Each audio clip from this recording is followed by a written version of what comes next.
Have you ever swiped your card with confidence, only to realize later there might be a fishy transaction lurking in your statement? Maybe you received a package full of packing peanuts instead of the new phone you ordered. Or perhaps, someone went on a virtual shopping spree using your account details. These situations are stressful, but fear not, fellow credit card warriors. Because that's where credit card fraud protection comes in, and today, we're diving deep into the world of Capital One's claim process. So, if you suspect unauthorized charges or a lost phone with your card details attached, the question on your mind is probably, how long does it take Capital One to investigate and resolve this whole mess? Well, buckle up, because while Capital One has your back, the claim resolution process can take some time. We'll break down the timeline, what to expect along the way, and some tips to get your claim settled as swiftly as possible. First things first, contacting Capital One. There are a couple of ways to do this. You can report the issue directly through the mobile app or call their customer service line. Whichever method you choose, make sure you have all your details handy, the date and amount of the suspicious transaction, any relevant receipts or documentation, and a deep breath, because this next part is key. Once you report the claim, Capital One will typically grant you a temporary credit within 10 business days.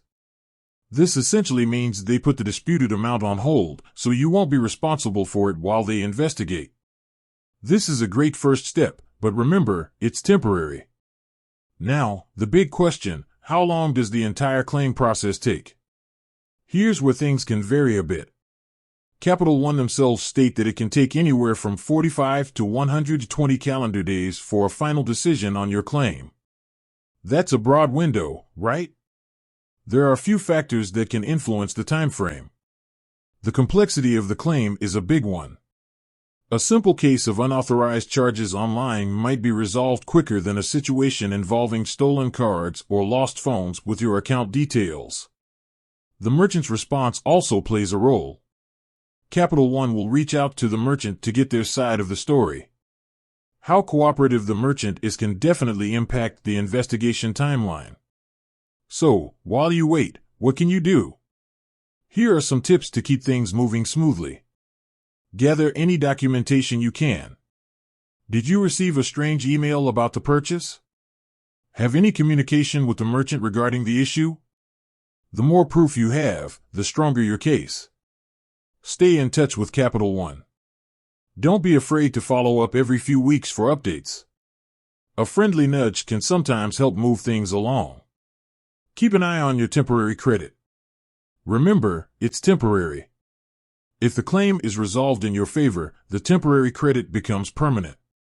However, if Capital One ultimately sides with the merchant, the temporary credit will be removed, and you'll be responsible for the disputed amount. The most important takeaway here is to be prepared for a wait. While Capital One works to resolve your claim as quickly as possible, the process can take some time. By gathering documentation, staying in touch, and understanding the factors that can influence the timeline, you can make the process a little less stressful. Remember, knowledge is power. So, with that said, thanks for watching, and until next time, stay safe out there in the credit card jungle.